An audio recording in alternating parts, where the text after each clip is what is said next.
যে শিষ্য লেখাপড়া জানে না বাবা। গুরুদেব বুঝতে পারেননি যে আমি যাকে গীতা পাঠ করতে বলে গেলাম, যাকে দীক্ষা দিলাম, সে লেখাপড়া জানে না, সেটা গুরুদেব জানে না। এখন গুরুদেব তো গুরুদেবের কথা বলে চলে গেল, গুরুদেব তো চলে গেছে বাবা। এখন গুরুদেবের আজ্ঞা তো পালন করতে হবে। আমরা অনেকেই আছি, যত কষ্টই হোক না কেন আমরা গুরুদেবের আজ্ঞাটা পালন করি, গুরুদেবকে অন্তত দিনন্তে দুবার স্মরণ করি, তাই না? গুরুদেবকে স্মরণ করি আমরা। ওই শিষ্য কি করেছে মা? প্রত্যেকটা দিন গুরুদেবের নাম জপ করে। গুরুদেব যে নামটি অর্পণ করে গেছে, সকাল সন্ধ্যা ঠাকুরের আসনে বসে অন্তর দিয়ে মন দিয়ে গুরুদেবের নাম জপ করে বাবা। গুরুদেব যে নাম জপ করতে দিয়ে গেছে সেই নাম জপ করে। কিন্তু শিষ্য মনে মনে চিন্তা করলেন, গুরুদেব তো আমাকে গীতা পাঠ করতে বলে গেল, প্রত্যেকটা দিন এক অধ্যায় করে গীতা পাঠ করতে বলে গেল, কিন্তু আমি তো লেখাপড়া জানি না। এখন আমি গীতা পাঠ করব কিভাবে? আমি যে লেখাপড়া জানি না, গুরুদেব তো বুঝতে পারিনি, তাই আমি এখন প্রত্যেকটা দিন এক অধ্যায় করে গীতা পাঠ করব কিভাবে? এই মনে মনে চিন্তা করে গুরুদেবের কথা রাখতে ওই শিষ্য কি করেছে বাবা, যখন গুরু মন্ত্রটা জপ করে, গুরুমন্ত্র জপ করবার সময় গীতাটাকে সামনে রাখে। গীতাটাকে সামনে রেখে গীতায় তুলসী পত্র ফুল মালা দিয়ে গীতাকে পুজো করে সুন্দর করে পুজো করে গীতাটাকে কাছে নেয়।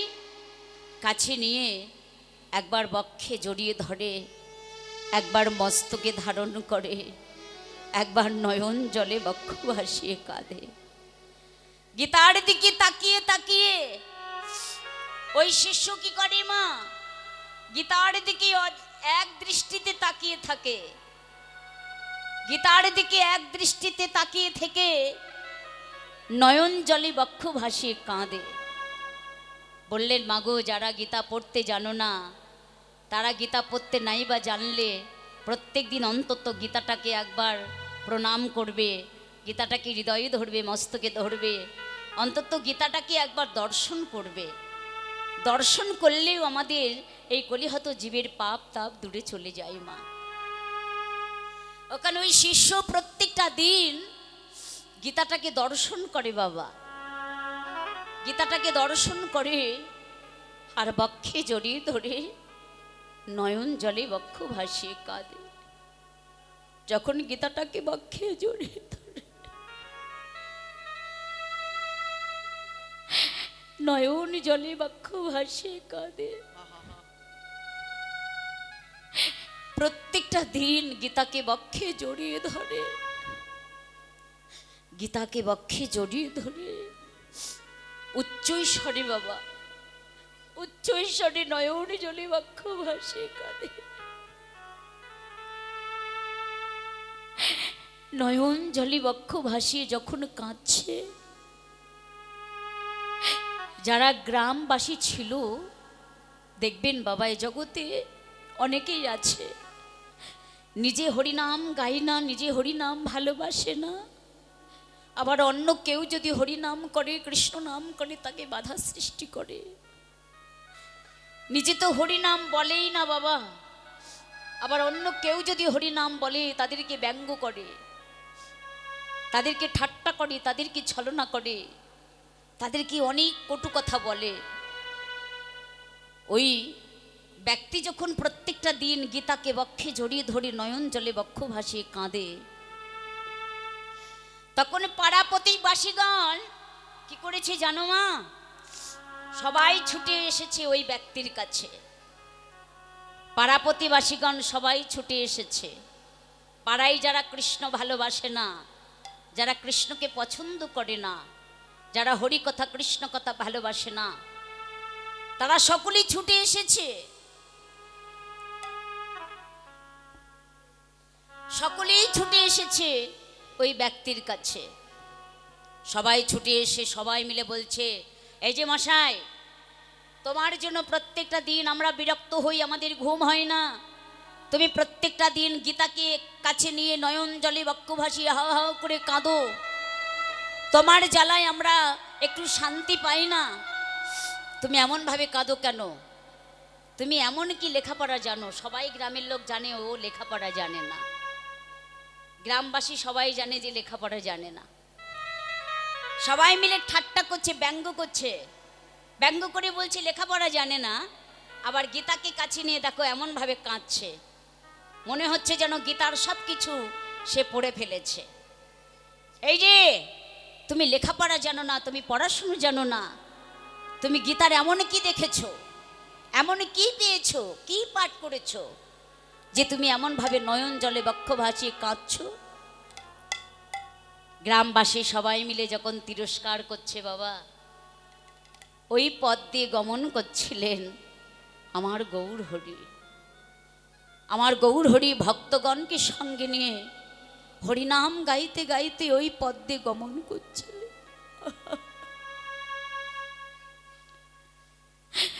আমার মহাপ্রভু চলেছে ওই পথ দিয়ে, হরিনাম গাইতে গাইতে আমার গৌর হরি চলেছে। গৌর হরি যখন ওই পথ দিয়ে হরিনাম গাইতে গাইতে যাচ্ছে, দেখতে পায় একটা বাড়িতেই অনেক লোকের সমাগম হয়েছে। একটা বাড়িতে যখন দেখতে পায় আমার গৌর হরি অনেক ব্যক্তির সমাগম হয়েছে, সমাগম হয়েছে দেখে আমার মহাপ্রভু মনে মনে চিন্তা করলেন, এখানে এত ভক্তির ভিড় কেন, কি হয়েছে এখানে? আমার গৌর হরি ছুটতে ছুটতে গেছে সেইখানে। বাবা যে দেখতে পায় গ্রামবাসী সবাই একজনকে তিরস্কার করছে, সবাই কটু কথা বলছে, যার যা মুখে আসছে তাই বলছে। আমার মহাপ্রভু এই দর্শন করে সবাইকে হাত জোর করে বললেন, বাবা তোমরা এমনভাবে বলো না, তোমরা একটু শান্ত হও, দেখি আমাকে দেখতে দাও কি হয়েছে, তোমরা আমাকে একটু দেখতে দাও, তোমরা এমনভাবে এই ব্যক্তিকে বলো না। আমার প্রেমের ঠাকুর ধীরে ধীরে সেই ব্যক্তির কাছে গেছে। সেই ব্যক্তির কাছে গিয়ে দেখতে পাই ওই ব্যক্তি কি করেছে, গীতাটাকে দর্শন করছে। অনেকেই অনেক কথা বলছে কিন্তু তার কানে যাচ্ছে না, সে কিন্তু গীতাটাকে দর্শন করেই যাচ্ছে। বাবা গীতাটাকে দর্শন করে সে কিন্তু নয়ন জলে বক্ষ ভাসিয়ে কেঁদেই যাচ্ছে। আমার মহাপ্রভু দর্শন করে বললেন, বাবা তুমি যে গীতাটাকে দর্শন করে নয়ন জলে বক্ষ ভাসিয়ে কাঁদছো, একবার আমায় বলো না বাবা, তুমি গীতার কোন অধ্যায় পাঠ করে তোমার নয়ন হইতে বাড়ি ঝরছে? তুমি গীতার কোন অধ্যায়টা পাঠ করেছো যে তোমার ওই গীতার অধ্যায় পাঠ করে তুমি নয়ন জলে বক্ষ ভাসিয়ে কাঁদছো? তুমি যদি একবার আমাকে বলে দিতে, তাহলে আমি ওই গীতার অধ্যায়টা পাঠ করে আমিও নয়ন জলে বক্ষ ভাসিয়ে কাঁদতে পারতাম। বলো না বাবা, তোমার কোন অধ্যায়টা পাঠ করে তোমার অন্তরে প্রেম জেগেছে? আমার গৌর হরির কথা শ্রবণ করে ওই ব্যক্তি আমার গৌরকে জড়িয়ে ধরেছে। প্রভু আমি তো কোনো লেখাপড়া জানি না দয়াময়, আমি পড়াশুনো জানি না, পড়াশুনো জানি না, আমি কেমন করে গীতার অধ্যায় পাঠ করব প্রভু? আচ্ছা বেশ, তুমি যদি পড়াশোনা নাই জানো, তাহলে এমনভাবে গীতাটাকে সামনে নিয়ে নয়ন জলে কাঁদছো কেন? এমনভাবে তুমি কাঁদছো কেন? আমার গৌর হরির কথা শ্রবণ করে ওই ব্যক্তি গীতাটাকে বক্ষে জড়িয়ে ধরেছে। মা গীতাটাকে বক্ষে জড়িয়ে ধরে বলছি, প্রভু আমি কেন কাঁদছি জানো? গীতা কি আপনারা সবাই দর্শন করেছেন বাবা? গীতার সামনে পাতায় একটা ছবি আছে তাই না? গীতাটা কি আপনারা তো সবাই দেখেছেন বাবা তাই না? তাহলে গীতার প্রথম পাতায় একটা ছবি আছে। কিসের ছবি আছে বলুন তো বাবা? না আমার প্রাণ গোবিন্দ অর্জুনের রথের সারথি হয়ে আছে। আমার প্রাণ গোবিন্দ অর্জুনের রথের সারথি হয়ে আছে। ওই ব্যক্তি আমার মহাপ্রভুকে জড়িয়ে ধরে বললেন, প্রভু আমি কেন কাঁদছি জানো? দেখো দেখো, তুমি গীতার দিকে তাকিয়ে দেখো,